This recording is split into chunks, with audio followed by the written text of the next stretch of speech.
राधे राधे सभी भक्तों को ब्रज गोपिका की जय श्री कृष्णा, जय श्री श्याम।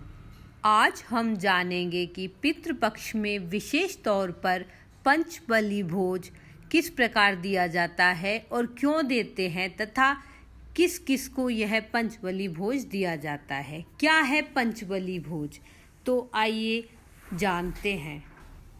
भाद्रपद की पूर्णिमा से आश्विन की अमावस्या तक अपने पूर्वजों को याद कर श्राद्ध कर्म किया जाता है। श्राद्ध उसी तिथि को किया जाता है जिस तिथि को पितर परलोक गए हैं। श्राद्ध न केवल पितरों की मुक्ति के लिए किया जाता है बल्कि उनके प्रति अपना सम्मान प्रकट करने के लिए किया जाता है। श्राद्ध शब्द की उत्पत्ति ही श्रद्धा से हुई है। अपने पितरों के प्रति श्रद्धा भाव सम्मान प्रकट करना ही श्राद्ध है तथा 16 दिनों तक चलने वाले पितृपक्ष में पंचग्रास का विशेष महत्व होता है। इसे पंचबली के नाम से भी जाना जाता है। पंचबली के भोजन से पितरों की आत्मा तृप्त होकर प्रसन्न होती है और सभी दोषों से भी मुक्ति दिलाती है। तो हम जानेंगे कि पंचबली का इतना महत्व क्यों होता है और किस किस को खिलाते हैं पंचबली का खाना। सबसे पहले गाय के गोबर को जलाकर उसके कंडे पर भोजन की 3 आहुति दी जाती हैं। फिर 5 जगह पर भोजन का अंश निकाला जाता है जिसे पंचबली कहते हैं। शास्त्रों के अनुसार पितृपक्ष में पंचबली कर्म के माध्यम से 5 विशेष प्रकार के जीवों को श्राद्ध का बना भोजन कराने का नियम है। ऐसा करने से पितर प्रसन्न होते हैं और पितृदोष दूर होता है। पितरों द्वारा सुख समृद्धि का आशीर्वाद मिलता है। पंचबली के लिए सबसे पहला ग्रास या भोजन गाय के लिए निकालें, जिसे गौबली के नाम से जाना जाता है। पवित्रता की प्रतीक गाय माता को नमस्कार करें और उन्हें पंचबली का पहला भोज दें। गाय माता पृथ्वी तत्व का प्रतीक मानी जाती हैं। गाय माता के अंदर तो 5 तत्व मौजूद होते हैं, इसलिए पितृपक्ष में गाय की सेवा पूजा का विशेष महत्व होता है। गाय की सेवा करने से पितरों को तृप्ति, मुक्ति और मोक्ष मिलता है और खुश होकर पितर हमें आशीर्वाद देते हैं। पितृपक्ष में पंचगव्य का प्रयोग करने से भी पितृदोष से मुक्ति मिलती है। किसी बीमारी के कारणवश यदि आप श्राद्ध ना कर पाएं तो श्राद्ध वाले दिन पूरी श्रद्धा भाव से गाय को हरा चारा खिलाने से ही श्राद्ध की प्रक्रिया पूर्ण मानी जाती है। ऐसा शास्त्रों में निहित है। इसके बाद दूसरा ग्रास कुत्ते को दें, जिसे स्वान बलि भी कहते हैं। कर्तव्य का प्रतीक स्वान को नमस्कार करें। कुत्ता जल का प्रतीक माना जाता है। तीसरा ग्रास कौए को दें, जिसे काक बलि कहते हैं। मलिनता निवारक काक को नमस्कार करें। इसके भोजन को छत पर दक्षिण दिशा में रख दें। कौए को वायु का प्रतीक माना जाता है।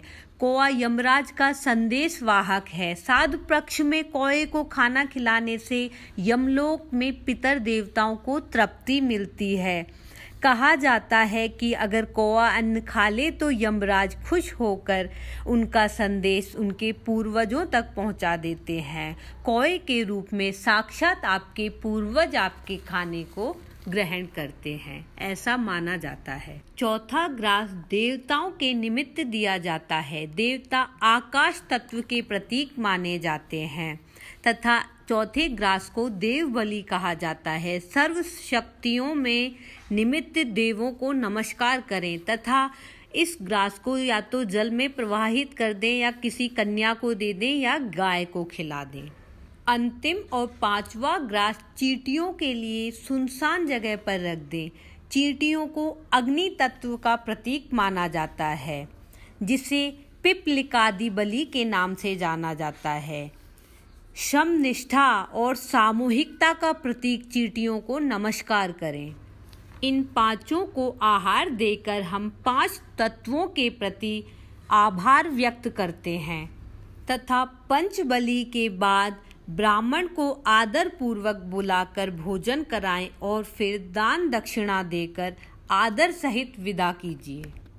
शास्त्रों के अनुसार पितृपक्ष में ब्राह्मणों को भोजन कराने का विधान है। मान्यता है कि ब्राह्मणों द्वारा किया गया भोजन सीधे पितरों तक पहुंचता है। पितरों की आत्मा संतुष्ट होती है।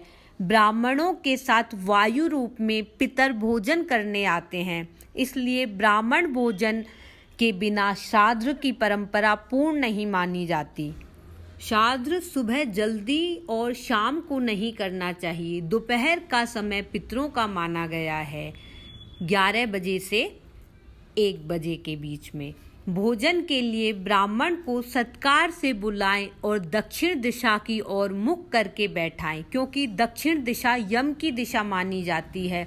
इस दिशा से पितर आते हैं और ब्राह्मण को अपने पितरों की पसंद का खाना खिलाएं, यथाशक्ति वस्त्र दान दें और परिवार के साथ उनसे आशीर्वाद मांगें तथा उन्हें द्वार तक छोड़कर आएं। श्राद्ध के दिन शाम को दक्षिण दिशा में पितरों के नाम का दीपक भी जरूर जलाएं।